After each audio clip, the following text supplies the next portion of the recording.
क्यों व्यर्थ चिंता करते हो, किससे व्यर्थ डरते हो। कौन तुम्हें मार सकता है। आत्मा न पैदा होती है न मरती है। जो हुआ वह अच्छा ही हुआ, जो हो रहा है वह अच्छा ही हो रहा है, जो होगा वह भी अच्छा ही होगा। तुम भूत का पश्चाताप न करो, भविष्य की चिंता न करो। वर्तमान चल रहा है, वर्तमान में रहकर जीवन जीना ही सार्थक है। तुम्हारा क्या गया जो तुम रोते हो। तुम क्या लेकर आए थे जिसके खो जाने का तुम पश्चाताप करते हो। तुमने क्या पैदा किया था जिसका नाश हो गया। तुम कुछ भी लेकर नहीं आए, जो कुछ भी लिया यहीं से लिया, जो कुछ दिया यहीं पर दिया। खाली हाथ आए, खाली हाथ ही चले। जय श्री कृष्ण मेरे सभी प्यारे कथा श्रोताओं को। मेरा नाम है नमित अग्रवाल और स्वागत है आपका मेरे चैनल कथावाचक में। आइए आज की कथा आरंभ करते हैं। वस्तुएं विनाशी हैं, आप अविनाशी है, फिर पूर्ति कैसे हो। नाशवान के द्वारा अविनाशी की पूर्ति कैसे हो सकती है। आशा पाश शतैर्बद्धाः काम क्रोध परायणाः इहन्ते काम भोगार्थ मन्या येनार्थ संचयान। अर्थात वे आशा की सैकड़ों फांसियों से बंधे हुए मनुष्य काम क्रोध के परायण होकर पदार्थों का भोग करने के लिए अन्यायपूर्वक धन संचय करने की चेष्टा करते रहते हैं। भावार्थ, आसुरी संपत्ति वाले मनुष्य आशा रूपी सैकड़ों पाशों से बंधे रहते हैं। अर्थात उनको इतना धन हो जाएगा, इतना मान हो जाएगा, शरीर में निरोगता आ जाएगी, आदि सैकड़ों आशाओं की फांसियाँ लगी रहती है। आशा की फांसी से बंधे हुए मनुष्यों के पास लाखों करोड़ों रुपए हो जाए तो भी उनका मंगता पद नहीं मिटता। उनकी तो यही आशा रहती है कि संतों से कुछ मिल जाए, भगवान से कुछ मिल जाए, मनुष्यों से कुछ मिल जाए। इतना ही नहीं, पशु पक्षी वृक्ष लता पहाड़ समुद्र आदि से भी हमें कुछ मिल जाए। इस प्रकार उनमें सदा खाओ खाओ बनी रहती है। ऐसे व्यक्तियों की सांसारिक आशाएं कभी पूरी नहीं होती। यदि पूरी हो भी जाए तो भी कुछ फ़ायदा नहीं है, क्योंकि यदि वे जीते रहेंगे तो आशा वाली वस्तु नष्ट हो जाएगी और आशा वाली वस्तु रहेगी तो वे मर जाएंगे अथवा दोनों ही नष्ट हो जाएंगे। जो आशा रूपी फांसी से बंधे हुए हैं वे कभी एक जगह स्थिर नहीं रह सकते, और जो इस आशा रूपी फांसी से छूट गए हैं वे मौज से एक जगह रहते हैं। उनका परम अयन स्थान काम और क्रोध ही होते हैं। अर्थात अपनी कामना पूर्ति करने के लिए और क्रोध पूर्वक दूसरों को कष्ट देने के लिए ही उनका जीवन होता है। काम क्रोध के परायण मनुष्यों का यह निश्चय रहता है कि कामना के बिना मनुष्य जड़ हो जाता है, क्रोध के बिना उसका तेज भी नहीं रहता। कामना से ही सब काम होता है, नहीं तो आदमी काम करे ही क्यों। कामना के बिना तो आदमी का जीवन ही भार हो जाएगा। संसार में काम और क्रोध ही तो सार चीज़ है। इसके बिना लोग हमें संसार में रहने ही नहीं देंगे। क्रोध से ही शासन चलता है, नहीं तो शासन को मानेगा ही कौन। क्रोध से दबाकर दूसरों को ठीक करना चाहिए, नहीं तो लोग हमारा सर्वस्व छीन लेंगे, फिर तो हमारा अपना कुछ अस्तित्व ही नहीं रहेगा आदि। आसुरी प्रकृति वाले मनुष्यों का उद्देश्य धन का संग्रह करना और विषयों का भोग करना होता है। इस उद्देश्य की पूर्ति के लिए वे बेईमानी, धोखेबाजी, विश्वासघात, टैक्स की चोरी आदि करके, दूसरों का हक मारकर, मंदिर, बालक, विधवा आदि का धन दबाकर और इस तरह अनेक अन्य पाप करके धन का संचय करना चाहते हैं। कारण कि उनके मन में यह बात गहराई से बैठी रहती है कि आजकल के ज़माने में ईमानदारी से, न्याय से कोई धनी थोड़े ही हो सकता है। ये जितने धनी हुए हैं सब अन्याय, चोरी, धोखेबाजी करके ही हुए हैं। ईमानदारी से, न्याय से काम करने की जो बात है वह तो कहने मात्र की है, काम में नहीं आ सकती।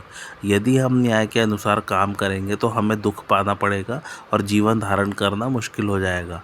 ऐसा उन आसुर स्वभाव वाले व्यक्तियों का निश्चय होता है। जो व्यक्ति न्याय पूर्वक स्वर्ग के भोगों की प्राप्ति के लिए लगे हुए हैं, उनके लिए भी भगवान ने कहा है कि उन लोगों की बुद्धि में हमें परमात्मा की प्राप्ति करना है यह निश्चय हो ही नहीं सकता।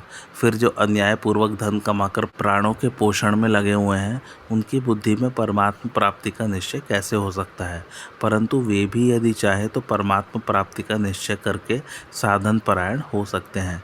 ऐसा निश्चय करने के लिए किसी को भी मना नहीं है, क्योंकि मनुष्य जन्म परमात्मा प्राप्ति के लिए ही मिला मिला है। जब तक संसार के साथ संबंध है तब तक कामनाओं का अंत नहीं आता। अव्यवसायी मनुष्यों की बुद्धियाँ अनंत और बहुशाखाओं वाली ही होती है, कारण कि उन्होंने अविनाशी से विमुख होकर नाशवान को सत्ता और महत्ता दे दी तथा उसके साथ संबंध जोड़ लिया। आसुर स्वभाव वाले लोग काम और क्रोध को स्वाभाविक मानते हैं। काम और क्रोध के सिवाय उनको और कुछ दिखता ही नहीं, इनसे आगे उनकी दृष्टि जाती ही नहीं। यही उनके परम अयन अर्थात स्थान है। मनुष्य समझता है कि क्रोध करने से दूसरा हमारे वश में रहेगा, परंतु जो मजबूर लाचार होकर हमारे वश में हुआ है वह कब तक वश में रहेगा। मौका पड़ते ही वह घात करेगा। अतः क्रोध का परिणाम बुरा ही होता है। आसुर स्वभाव वाले व्यक्ति लोभ, क्रोध और अभिमान को लेकर किस प्रकार के मनोरथ किया करते हैं उसे क्रमशः आगे के 3 श्लोकों में बताते हैं। इद मद्य मया लब्धमिमं प्रापस्ये मनोरथम इदमस्तिदमपि मे भविष्यति पुनर्धनम। अर्थात वे इस प्रकार के मनोरथ किया करते हैं कि इतनी वस्तुएं तो हमने आज प्राप्त कर ली और अब इस मनोरथ को पूरा कर लेंगे। इतना धन तो हमारे पास है ही, इतना धन फिर भी हो जाएगा। भावार्थ, आसुरी प्रकृति वाले व्यक्ति लोभ के परायण होकर मनोरथ करते रहते हैं कि हमने अपने उद्योग से, बुद्धिमानी से, चतुराई से, होशियारी से, चालाकी से इतनी वस्तुएं तो आज प्राप्त कर ली, इतनी और प्राप्त कर लेंगे। इतनी वस्तुएं तो हमारे पास है, इतनी और वहाँ से आ जाएंगी। इतना धन व्यापार से आ जाएगा। हमारा बड़ा लड़का इतना पढ़ा हुआ है, अतः इतना धन और वस्तुएं तो उसके विवाह में आ ही जाएंगी। इतना धन टैक्स की चोरी से बच जाएगा, इतना ज़मीन से आ जाएगा, इतना मकानों के किराए से आ जाएगा, इतना ब्याज का आ जाएगा, आदि आदि। जैसे जैसे उनका लोभ बढ़ता जाता है वैसे ही वैसे उनके मनोरथ भी बढ़ते जाते हैं। जब उनका चिंतन बढ़ जाता है तब वे चलते फिरते हुए, काम धंधा करते हुए, भोजन करते हुए, मल मूत्र का त्याग करते हुए और यदि नित्य कर्म करते हैं तो उसे करते हुए भी धन कैसे बढ़े इसका चिंतन करते रहते हैं। इतनी दुकानें, मिल, कारखाने तो हमने खोल दिए हैं, इतने और खुल जाए। इतनी गाय, भैंसे, भेड़, बकरियां आदि तो हैं ही, इतनी और हो जाए। इतनी ज़मीन तो हमारे पास है, पर यह बहुत थोड़ी है, किसी तरह से और मिल जाए तो बहुत अच्छा हो जाएगा। इस प्रकार धन आदि बढ़ाने के विषय में उनके मनोरथ होते हैं। जब उनकी दृष्टि अपने शरीर तथा परिवार पर जाती है तब वे उस विषय में मनोरथ करने लग जाते हैं कि अमुक अमुक दवाएं सेवन करने से शरीर ठीक रहेगा, अमुक अमुक चीज़ें इकट्ठी कर ली जाएं तो हम सुख और आराम से रहेंगे। एयर कंडीशन वाली गाड़ी मंगवा लें जिससे बाहर की गर्मी न लगे, ऊन के ऐसे वस्त्र मंगवा लें जिससे सर्दी न लगे, ऐसा बरसाती कोट या छाता मंगवा लें जिससे वर्षा से शरीर गीला ना हो, ऐसे ऐसे गहने, कपड़े और श्रृंगार आदि की सामग्री मंगवा लें जिससे हम खूब सुंदर दिखाई दें, आदि आदि। ऐसे मनोरथ करते करते उनको यह याद नहीं रहता कि हम बूढ़े हो जाएंगे तो इस सामग्री का क्या करेंगे और मरते समय यह सामग्री हमारे क्या काम आएगी। अंत में इस संपत्ति का मालिक कौन होगा। बेटा तो कपूत है, अतः वह सब नष्ट कर देगा। मरते समय यह धन संपत्ति खुद को दुख देगी।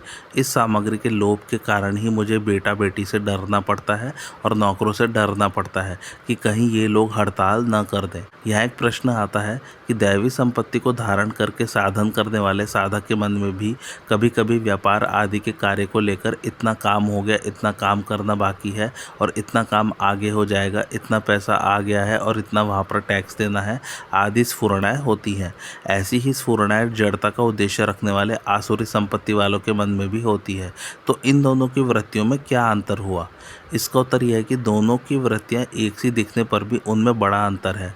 साधक का उद्देश्य परमात्मा प्राप्ति का होता है, अतः वह उन वृत्तियों में तल्लीन नहीं होता, परंतु आसुरी प्रकृति वालों का उद्देश्य धन इकट्ठा करने और भोग भोगने का रहता है, अतः वे उन वृत्तियों में ही तल्लीन होते हैं। तात्पर्य यह है कि दोनों के उद्देश्य भिन्न भिन्न होने से दोनों में बड़ा भारी अंतर है। असौ मया हतः शतुरः निश्चय चापरानपि ईश्वरो अहमहम भोगी सिद्धोहम बलवान सुखी। अर्थात वह शत्रु तो हमारे द्वारा मारा गया और उन दूसरे शत्रुओं को भी हम मार डालेंगे। हम ईश्वर हैं, हम भोग भोगने वाले हैं, हम सिद्ध हैं, हम बड़े बलवान और सुखी हैं। भावार्थ, आसुरी संपदा वाले व्यक्ति क्रोध के परायण होकर इस प्रकार के मनोरथ करते हैं। वह हमारे विपरीत चलता था, हमारे साथ वैर रखता था, उसको तो हमने मार दिया है, और दूसरे जो भी हमारे विपरीत चलते हैं, हमारे साथ वैर रखते हैं, हमारा अनिष्ट सोचते हैं, उनको भी हम मज़ा चखा देंगे, मार डालेंगे। हम धन, बल, बुद्धि आदि में सब तरह से समर्थ हैं। हमारे पास क्या नहीं है, हमारी बराबरी कोई कर सकता है क्या? हम भोग भोगने वाले हैं, हमारे पास स्त्री मकान, कार आदि कितनी भोग सामग्री है, हम सब तरह से सिद्ध हैं। हमने तो पहले ही कह दिया था ना, वैसा हो गया कि नहीं? हमारे को तो पहले से ही ऐसा दिखता है। ये जो लोग भजन, स्मरण, जप, ध्यान आदि करते हैं, ये सभी किसी के बहकावे में आए हुए हैं। अतः इनकी क्या दशा होगी उसको हम जानते हैं। हमारे समान सिद्ध और कोई है संसार में? हमारे पास अणिमा, गरिमा आदि सभी सिद्धियां हैं। हम एक फूंक में सबको भस्म कर सकते हैं। हम बड़े बलवान हैं, अमुक आदमी ने हमारे से टक्कर लेनी चाहिए तो उसका क्या नतीजा हुआ आदि। परंतु जहाँ स्वयं हार जाते हैं वह बात दूसरों को नहीं कहते, जिससे कि कोई हमें कमज़ोर न समझ ले। उन्हें अपने हारने की बात तो याद भी नहीं रहती, पर अभिमान की बात उन्हें याद रहती है। हमारे पास कितना सुख है, आराम है, हमारे समान सुखी संसार में कौन है? ऐसे व्यक्तियों के भीतर तो जलन होती रहती है, पर ऊपर से इस प्रकार की नींग हाँकते हैं। आसुर स्वभाव वाले मनुष्यों में हम सुखी है यह केवल अभिमान होता है, वास्तव में वे सुखी नहीं होते। सुखी वास्तव में वही है जिस पर अनुकूलता प्रतिकूलता का असर नहीं पड़ता। आसुर स्वभाव वाले मनुष्यों के पास काम और क्रोध का ही बल होता है। वे नाशवान के संबंध से अपने को बलवान मानते हैं। हिरण्यकश्यप आदि की तरह वे अपने को ही सर्वोपरि मानते हैं, क्योंकि दूसरे लोग उनको निकृष्ट दिखते हैं। आढ़्यो भिजन वादस्मि कोन्योस्ति सदृशो मया यक्ष्ये दास्यामि मोदिष्य इत्यज्ञान विमोहिताः। अर्थात हम धनवान हैं, बहुत से मनुष्य हमारे पास हैं, हमारे समान दूसरा कौन है? हम खूब यज्ञ करेंगे, दान देंगे और मौज करेंगे, इस तरह वे अज्ञान से मोहित रहते हैं। भावार्थ, आसुर स्वभाव वाले व्यक्ति अभिमान के परायण होकर इस प्रकार के मनोरथ करते हैं। कितना धन हमारे पास है, कितना सोना चांदी, मकान, खेत, जमीन हमारे पास है, कितने अच्छे आदमी, ऊंचे पदाधिकारी हमारे पक्ष में हैं। हम धन और जन के बल पर, रिश्वत और सिफारिश के बल पर जो चाहे वही कर सकते हैं। आप इतने घूमे फिरे हो, आपको कई आदमी मिले होंगे, पर आप बताओ हमारे समान आपने कोई देखा है क्या?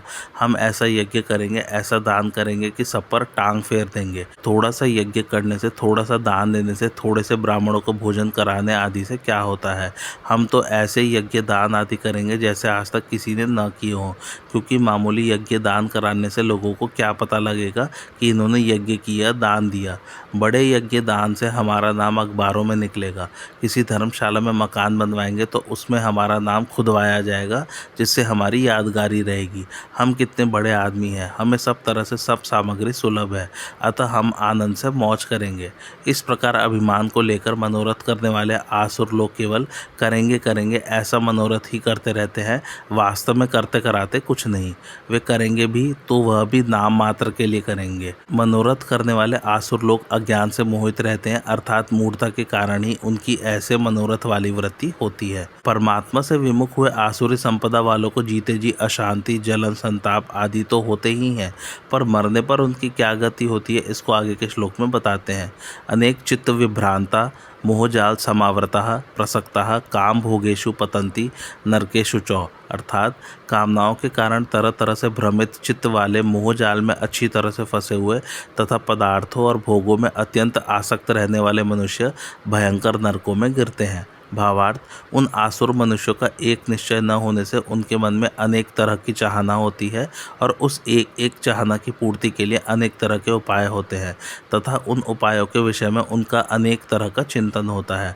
उनका चित्त किसी एक बात पर स्थिर नहीं रहता, अनेक तरह से भटकता ही रहता है। जड़ का उद्देश्य होने से वे मोह जाल से ढके रहते हैं। मोह जाल का तात्पर्य है कि काम, क्रोध और अभिमान को लेकर जितने मनोरथ बताए गए हैं उन सबसे वे अच्छी तरह से आवृत रहते हैं, अतः उनसे वे कभी छूटते नहीं। जैसे मछली जाल में फंस जाती है, ऐसे ही वे प्राणी मनोरथ रूप मोह जाल में फंसे रहते हैं। उनके मनोरथों में भी केवल एक तरफ ही वृत्ति नहीं होती, प्रत्युत दूसरी तरफ भी वृत्ति रहती है। जैसे इतना धन तो मिल जाएगा, पर उसमें अमुक अमुक बाधा लग जाएगी, तो हमारे पास 2 नंबर की इतनी पूंजी है, इसका पता राजकीय अधिकारियों को लग जाएगा, तो हमारे मुनीम नौकर आदि हमारी शिकायत कर देंगे, तो हम अमुक व्यक्ति को मार देंगे, पर हमारी न चली और दशा विपरीत हो गई तो हम अमुक का नुकसान करेंगे, पर उससे हमारा नुकसान हो गया तो। इस प्रकार मोहजाल में फंसे हुए आसुरी संपदा वालों में काम, क्रोध और अभिमान के साथ साथ भय भी बना रहता है, इसलिए वे निश्चय नहीं कर पाते। कहीं पर जाते हैं ठीक करने के लिए, पर हो जाता है बेठीक। मनोरथ सिद्ध न होने से उनको जो दुख होता है उसको तो वे ही जानते हैं। वस्तु आदि का संग्रह करने और उसका उपभोग करने में तथा मान बढ़ाई सुख आराम आदि में वे अत्यंत आसक्त रहते हैं। मोहजाल उनके लिए जीते जी ही नरक है और मरने के बाद उन्हें कुंभीपाक महारौरव आदि स्थान विशेष नरकों की प्राप्ति होती है। उन नरकों में भी वे घोर यातना वाले नरकों में गिरते हैं। तात्पर्य यह है कि जिन नरकों में महान असहनीय यातना और भयंकर दुख दिया जाता है, ऐसे घोर नरकों में वे गिरते हैं, क्योंकि जिनकी जैसी स्थिति होती है मरने के बाद उनकी वैसी स्थिति के अनुसार ही गति होती है। नरकों में जाने वाले प्राणी को यातना शरीर की प्राप्ति होती है। उस यातना शरीर के टुकड़े टुकड़े कर दिए जाएं, तेल में डालकर उबाला जाए, आग में फेंक कर जलाया जाए तो भी वह मरता नहीं। प्राणी जब तक अपने पाप कर्मों का फल न भोग ले तब तक भयंकर यातना देने पर भी वह शरीर मरता नहीं। वास्तव में आसुर मनुष्य काम क्रोध परायण होने के कारण पहले से ही नरक में पड़े हैं और अभाव रूपी अग्नि में जल रहे हैं। परिणाम में उनको भयंकर नरकों की प्राप्ति होती है। ऊंचे लोकों में अथवा नरकों में जाने में पदार्थ और क्रिया मुख्य कारण नहीं है, प्रत्युत भाव मुख्य कारण है। भाव का विशेष मूल्य है। जैसा भाव होता है वैसी क्रिया अपने आप होती है। इसलिए भगवान ने आसुर मनुष्यों के भावों का वर्णन किया है। भगवत प्राप्ति के उद्देश्य से विमुख हुए आसुरी संपदा वालों के दुराचारों का फल नरक प्राप्ति बताकर दुराचारों द्वारा बोए गए दुर्भावों से वर्तमान में उनकी कितनी भयंकर दुर्दशा होती है और भविष्य में उसका क्या परिणाम होता है, इसे बताने के लिए आगे 4 श्लोकों का प्रकरण आरंभ करते हैं। आत्मसंभावितः स्तब्धा धन मान मदान्वितः यजन्ते नाम यज्ञस्ते दंभे नाविधि पूर्वकम, अर्थात अपने को सबसे अधिक पूज्य मानने वाले, अकड़ रखने वाले तथा धन और मान के मद में चूर रहने वाले वे मनुष्य दंभ से अविधि पूर्वक नाम मात्र के यज्ञों से यजन करते हैं। भावार्थ, वे धन मान बढ़ाई आदर आदि की दृष्टि से अपने मन से ही अपने आप को बड़ा मानते हैं, पूज्य समझते हैं कि हमारे समान कोई नहीं है। अतः हमारा पूजन होना चाहिए, हमारा आदर होना चाहिए, हमारी प्रशंसा होनी चाहिए। वर्ण आश्रम विद्या बुद्धि पद अधिकार योग्यता आदि में हम सब तरह से श्रेष्ठ हैं। अतः सब लोगों को हमारे अनुकूल चलना चाहिए। वे किसी के सामने नम्र नहीं होते, नमते नहीं। कोई संत महात्मा या अवतारी भगवान ही सामने क्यों ना आ जाए तो भी वे उनको नमस्कार नहीं करेंगे। वे तो अपने आप को ही ऊंचा समझते हैं, फिर किसके सामने नम्रता करें और किसको नमस्कार करें। कहीं किसी कारण से परवश होकर लोगों के सामने झुकना भी पड़े तो अभिमान सहित ही झुकेंगे। इस प्रकार उनमें बहुत ज्यादा ऐंठ अकड़ रहती है। वे धन और मान के मद से सदा चूर रहते हैं। उनमें धन का, अपने जनों का, जमीन जायदाद और मकान आदि का मद होता है। इधर उधर पहचान हो जाती है तो उसका भी उनके मन में नशा होता है कि हमारी तो बड़े बड़े मिनिस्टरों तक पहचान है। हमारे पास ऐसी शक्ति है जिससे चाहे जो प्राप्त कर सकते हैं और चाहे जिसका नाश कर सकते हैं। इस प्रकार धन और मान ही उनका सहारा होता है। इनका ही उन्हें नशा होता है, गर्मी होती है, अतः वे इनको ही श्रेष्ठ मानते हैं। वे लोग दंभ पूर्वक नाम मात्र के यज्ञ करते हैं। वे केवल लोगों को दिखाने के लिए और अपने महिमा के लिए ही यज्ञ करते हैं तथा इस भाव से करते हैं कि दूसरों पर असर पड़ जाए और वे हमारे प्रभाव से प्रभावित हो जाए, उनकी आँख खुल जाए कि हम क्या हैं, उन्हें चेत हो जाए आदि। लोगों में हमारा नाम हो जाए, प्रसिद्धि हो जाए, आदर हो जाए। इसके लिए वे यज्ञ के नाम पर अपने नाम का खूब प्रचार करेंगे, अपने नाम का पैम्फलेट छपवाएंगे। ब्राह्मणों के लिए भोजन करेंगे तो खीर में कपूर डाल देंगे जिससे वे अधिक न खा सकें, क्योंकि उससे खर्चा भी अधिक नहीं होगा और नाम भी हो जाएगा। ऐसे ही पंक्ति में भोजन के लिए 2-2, 4-4, 5-5 सकोरे और पत्तले एक साथ परोस देंगे, जिससे उन सकोरे और पत्तलों को बाहर फेंकने पर उनका ढेर लग जाए और लोगों को यह पता चल जाए कि ये कितने अच्छे व्यक्ति हैं जिन्होंने इतने ब्राह्मणों को भोजन कराया है। इस प्रकार ये आसुरी संपदा वालों के भीतर के भाव होते हैं और भाव के अनुसार ही उनके आचरण होते हैं। आसुरी संपत्ति वाले व्यक्ति शास्त्रोक्त यज्ञ, दान, पूजन आदि कर्म तो करते हैं और उनके लिए पैसे भी खर्च करते हैं, पर करते हैं शास्त्र विधि की परवाह न करके और दंभ पूर्वक ही। मंदिरों में जब कोई मेला महोत्सव हो और ज़्यादा लोगों के आने की उम्मीद हो तथा बड़े बड़े धनी लोग आने वाले हों, तब मंदिर को अच्छी तरह सजाएंगे, ठाकुर जी को खूब बढ़िया बढ़िया गहने कपड़े पहनाएंगे जिससे ज़्यादा लोग आ जाए और खूब भेंट चढ़ावा इकट्ठा हो जाए। इस प्रकार ठाकुर जी का तो नाम मात्र का पूजन होता है, पर वास्तव में पूजन होता है लोगों का। ऐसे ही कोई मिनिस्टर या अफसर आने वाला हो तो उनको राज़ी करने के लिए ठाकुर जी को खूब सजा सजाएंगे और जब वे मंदिर में आएंगे तब उनका खूब आदर सत्कार करेंगे।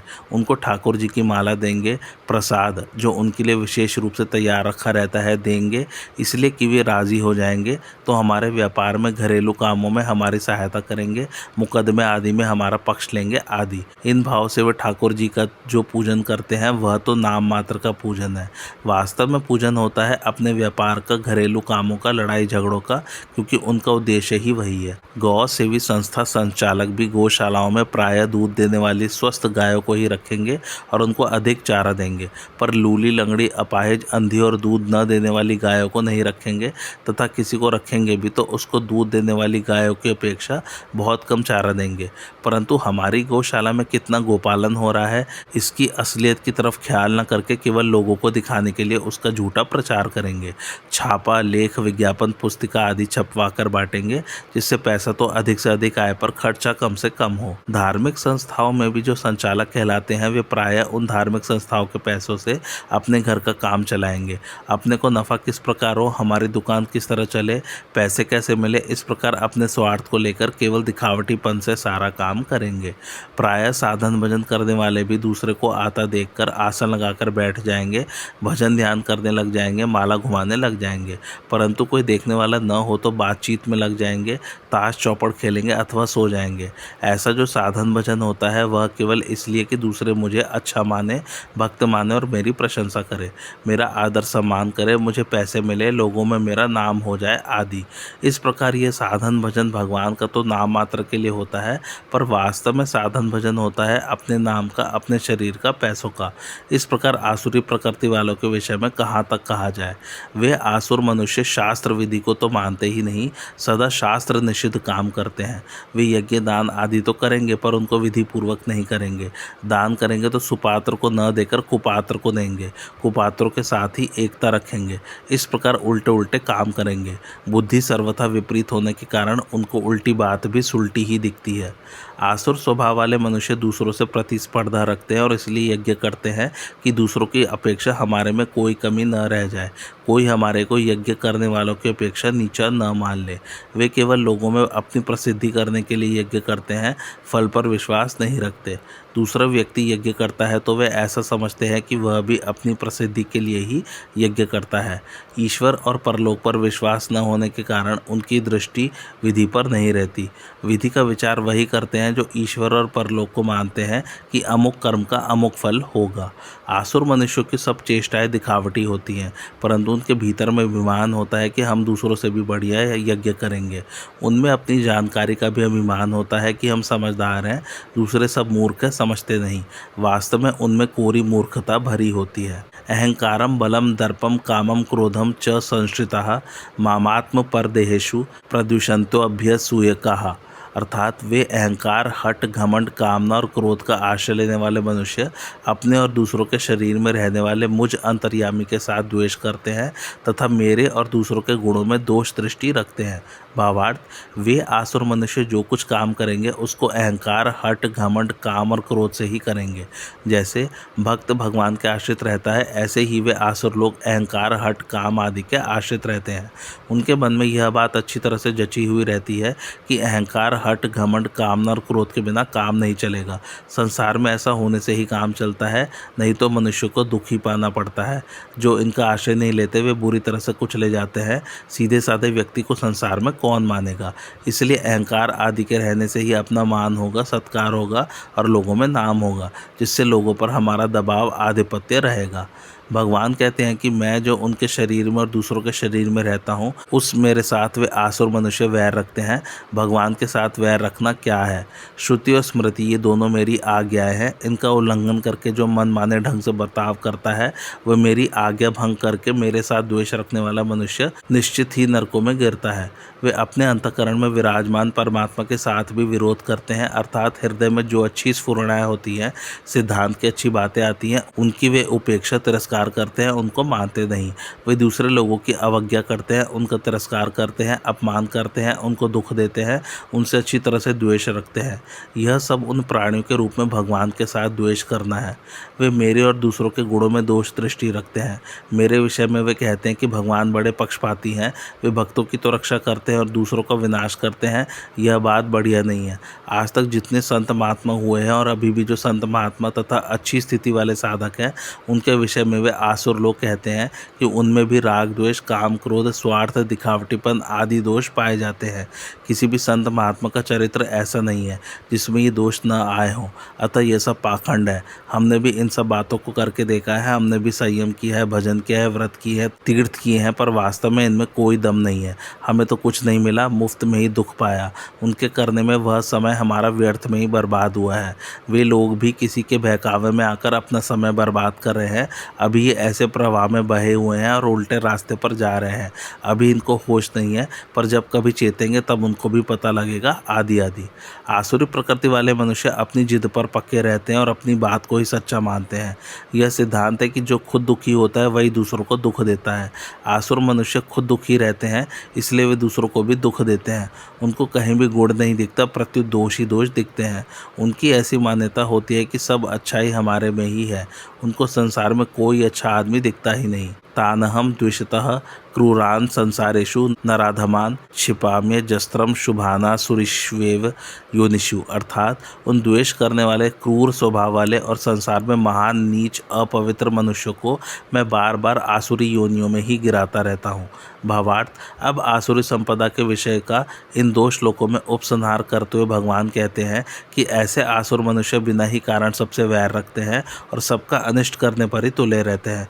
उनके कर्म बड़े क्रूर होते हैं, जिनके द्वारा दूसरों की हिंसा आदि हुआ करती है। ऐसे वे क्रूर, निर्दयी, हिंसक मनुष्य नराधम अर्थात मनुष्यों में महान नीच है।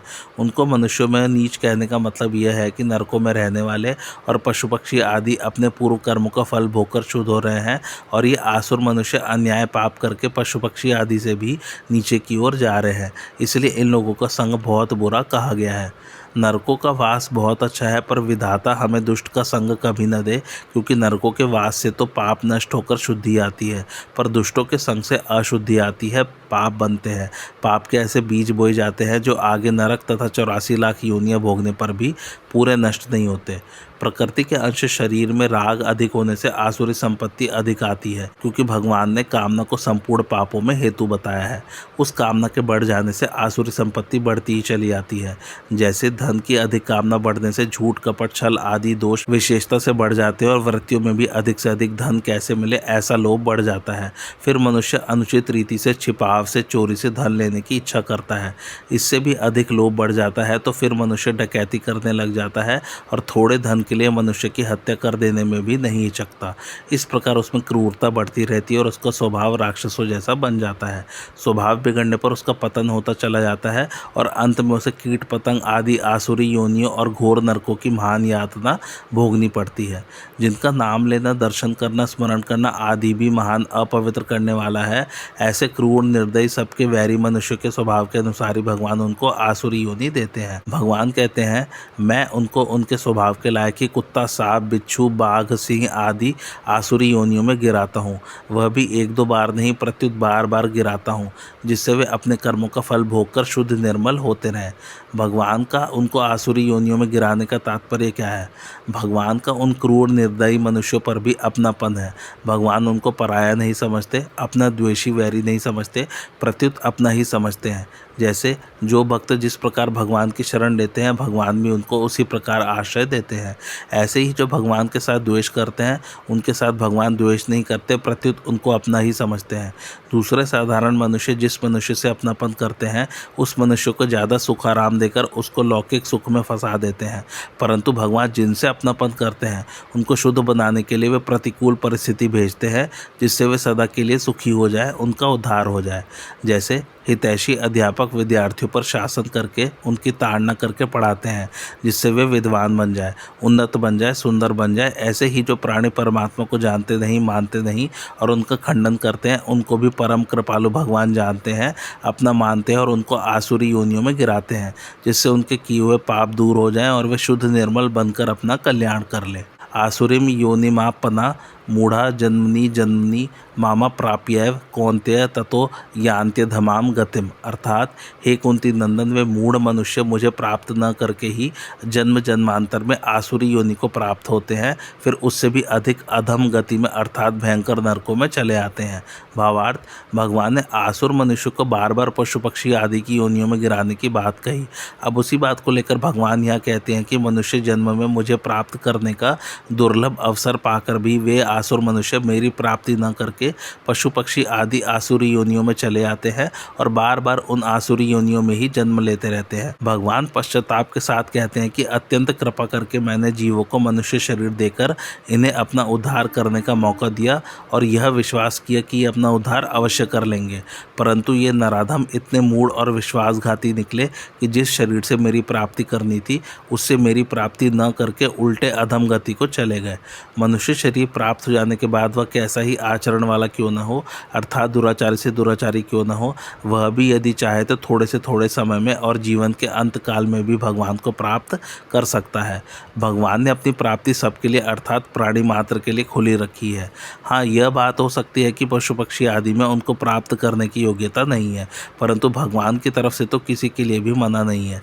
ऐसा अवसर सर्वथा प्राप्त हो जाने पर भी ये आसुर मनुष्य भगवान को प्राप्त न करके अधम गति में चले आते हैं, तो इनकी इस दुर्गति को देखकर परम दयालु प्रभु दुखी होते हैं। आसुरी योनियों में जाने पर भी उनके सभी पाप पूरे नष्ट नहीं होते, अतः उन बचे हुए पापों को भोगने के लिए वे उन आसुरी योनियों से भी भयंकर अधम गति को अर्थात नरकों को प्राप्त होते हैं। यहाँ शंका हो सकती है कि आसुरी योनि को प्राप्त हुए मनुष्य को तो उन योनियों में भगवान को प्राप्त करने का अवसर ही नहीं है और उनमें वह योग्यता भी नहीं है, फिर भगवान ने ऐसा क्यों कहा कि वे मेरे को प्राप्त न करके उससे भी अधम गति में चले आते हैं? इसका समाधान यह है कि भगवान का ऐसा कहना आसुरी योनि को प्राप्त होने से पूर्व मनुष्य शरीर को लेकर ही है। तात्पर्य है कि मनुष्य शरीर को पाकर मेरी प्राप्ति का अधिकार पाकर भी वे मनुष्य मेरी प्राप्ति न करके जन्म जन्मांतर में आसुरी योनियों को प्राप्त होते हैं। इतना ही नहीं, वे उन आसुरी योनियों से भी नीचे कुंभिपाक आदि घोर नरकों में चले आते हैं। भगवत प्राप्ति के अथवा कल्याण के उद्देश्य से दिए गए मनुष्य शरीर को पाकर भी मनुष्य कामना, स्वार्थ एवं अभिमान के वशीभूत होकर चोरी, डकैती, झूठ, कपट, धोखा, विश्वासघात, हिंसा आदि जिन कर्मों को करते हैं उनके दो परिणाम होते हैं। पहला बाहरी फल अंश और दूसरा भीतरी संस्कार अंश। दूसरों को दुख देने पर उनका तो वही नुकसान होता है जो प्रारब्ध से होने वाला है, परंतु जो दुख देते हैं वे नया पाप करते हैं जिसका फल नरक उन्हें भोगना ही पड़ता है। इतना ही नहीं, दुराचारों के द्वारा जो नए पाप होने के बीज बोए जाते हैं, अर्थात उन दुराचारों के द्वारा अहमता में जो दुर्भाव बैठ जाते हैं, उनसे मनुष्य का बहुत भयंकर नुकसान होता है। जैसे चोरी रूप कर्म करने से पहले मनुष्य स्वयं चोर बनता है, क्योंकि वह चोर बनकर ही चोरी करेगा और चोरी करने से अपने में चोर का भाव दृढ़ हो जाएगा। दुर्भावों से दुराचार पैदा होते हैं और दुराचारों से दुर्भाव पुष्ट होते हैं। इस प्रकार चोरी के संस्कार उसकी अहमता में बैठ जाते हैं। ये संस्कार मनुष्य का बड़ा भारी पतन करते हैं, उससे बार बार चोरी रूप पाप करवाते हैं और फलस्वरूप नरकों में ले जाते हैं। अतः जब तक वह मनुष्य अपना कल्याण नहीं कर लेता, अर्थात जब तक वह अपनी अहमता में बैठाए हुए दुर्भावों को नहीं मिटाता, तब तक वे दुर्भाव जन्म जन्मांतर तक दुराचारों को बल देते रहेंगे, उकसाते रहेंगे और उनके कारण वे आसुरी योनियों में तथा उससे भी भयंकर नरक आदि में दुख, संताप, आफत आदि पाते ही रहेंगे। उन आसुरी योनियों में भी उनकी प्रकृति और प्रवृत्ति के अनुसार यह देखा जाता है कि कई पशु पक्षी, भूत, पिशाच, कीट, पतंग आदि सौम्य प्रकृति प्रधान होते हैं और कई क्रूर प्रकृति प्रधान होते हैं। इस तरह उनकी प्रकृति में भेद उनकी अपनी बनाई हुई शुद्ध या अशुद्ध अहमता के कारण ही होते हैं। अतः उन योनियों में अपने अपने कर्मों का फल भोग होने पर भी उनकी प्रकृति के भेद वैसे ही बने रहते हैं। इतना ही नहीं, संपूर्ण योनियों को और नरकों को भोगने के बाद किसी क्रम से अथवा भगवत कृपा से उनको मनुष्य शरीर प्राप्त हो भी जाता है, तो भी उनकी अहमता में बैठे हुए काम, क्रोध आदि दुर्भाव पहले जैसे ही रहते हैं। इसी प्रकार जो स्वर्ग प्राप्ति की कामना से यह शुभ कर्म करते हैं और मरने के बाद उन कर्मों के अनुसार स्वर्ग में जाते हैं, वहाँ उनके कर्मों का फल भोग तो हो जाता है, पर उनके स्वभाव का परिवर्तन नहीं होता, अर्थात उनकी अहमता में परिवर्तन नहीं होता। स्वभाव को बदलने का, शुद्ध बनाने का मौका तो मनुष्य शरीर में ही है। नरक से आए हुए लोगों में ये लक्षण रहा करते हैं: अत्यंत क्रोध, कटु वचन बोलना, दरिद्रता, स्वजनों से वैर, नीचों का संग और कुलहीन की सेवा। स्वर्ग से लौटकर मनुष्य लोक में आए हुए लोगों की देह में 4 लक्षण रहा करते हैं: दान करने में प्रवृत्ति, मधुर वाणी बोलना, देवताओं का पूजन और ब्राह्मणों को संतुष्ट रखना। पुरुष लोक में भगवान ने कहा कि ये जीव मनुष्य शरीर में मेरी प्राप्ति का अवसर पाकर भी मुझे प्राप्त नहीं करते, जिससे मुझे उनको अधम योनि में भेजना पड़ता है। उनका अधम योनि में और अधम गति में जाने का मूल कारण क्या है, इसको भगवान आगे के श्लोक में बताते हैं। त्रिविधम नरकस्येदं द्वारम नाशनमात्मनः कामः क्रोधस्था लोभस्त स्मादेतत्रयम् त्यजेत। अर्थात काम, क्रोध और लोभ, ये 3 प्रकार के नरक के दरवाजे जीवात्मा का पतन करने वाले हैं, इसलिए इन तीनों का त्याग कर देना चाहिए। भावार्थ: भगवान ने कहा था कि दैवी संपत्ति मोक्ष के लिए और आसुरी संपत्ति बंधन के लिए है, तो वह आसुरी संपत्ति आती कहाँ से है? जहाँ संसार की कामना होती है। संसार के भोग पदार्थों का संग्रह, मान, बढ़ाई, आराम आदि जो अच्छे दिखते हैं, उनमें जो महत्व, बुद्धि या आकर्षण है, बस वही मनुष्य को नरकों की तरफ ले जाने वाला है। इसलिए काम, क्रोध, लोभ, मोह, मद और मत्सर, ये षड रिपु माने गए हैं। इनमें से कहीं पर 3 का, कहीं पर 2 का और कहीं पर 1 का कथन किया जाता है, पर वे सब मिले जुले हैं, एक ही धातु के हैं। इन सब में काम ही मूल है, क्योंकि कामना के कारण ही आदमी बंधता है। अर्जुन ने पूछा था कि मनुष्य न चाहता हुआ भी पाप का आचरण क्यों करता है। उसके उत्तर में भगवान ने काम और क्रोध, ये 2 शत्रु बताए, परंतु उन दोनों में भी कामना को ही मुख्य बताया, क्योंकि कामना में विघ्न पड़ने पर क्रोध आता है। यहाँ काम, क्रोध और लोभ, ये 3 शत्रु बताते हैं। तात्पर्य है कि भोगों की तरफ वृत्तियों का होना काम है और संग्रह की तरफ वृत्तियों का होना लोभ है। जहाँ काम शब्द अकेला आता है, वहाँ उसके अंतर्गत ही भोग और संग्रह की इच्छा आती है, परंतु जहाँ काम और लोभ दोनों स्वतंत्र रूप से आते हैं, वहाँ भोगों की इच्छा को लेकर काम और संग्रह की इच्छा को लेकर लोभ आता है, और इन दोनों में बाधा पड़ने पर क्रोध आता है। जब काम और क्रोध और लोभ तीनों अधिक बढ़ जाते हैं, तब मोह होता है। काम से क्रोध पैदा होता है और क्रोध से सम्मोह हो जाता है। यदि कामना में बाधा न पड़े तो लोभ पैदा होता है और लोभ से सम्मोह हो जाता है। वास्तव में यह काम ही क्रोध और लोभ का रूप धारण कर लेता है। सम्मोह हो जाने पर तमोगुण आ जाता है, फिर तो पूरी आसुरी संपत्ति आ जाती है। काम, क्रोध और लोभ, ये तीनों मनुष्य का पतन करने वाले हैं। जिनका उद्देश्य भोग भोगना और संग्रह करना है, वे लोग अपनी समझ से अपनी उन्नति करने के लिए इन तीनों दोषों को हितकारी मान लेते हैं। उनका यही भाव रहता है कि हम लोग काम आदि से सुख पाएंगे, आराम से रहेंगे, खूब भोग भोगेंगे। यह भाव ही उनका पतन कर देता है। ये काम, क्रोध आदि नरकों के दरवाजे हैं, इसलिए मनुष्य इनका त्याग कर दे। इनका त्याग कैसे करे?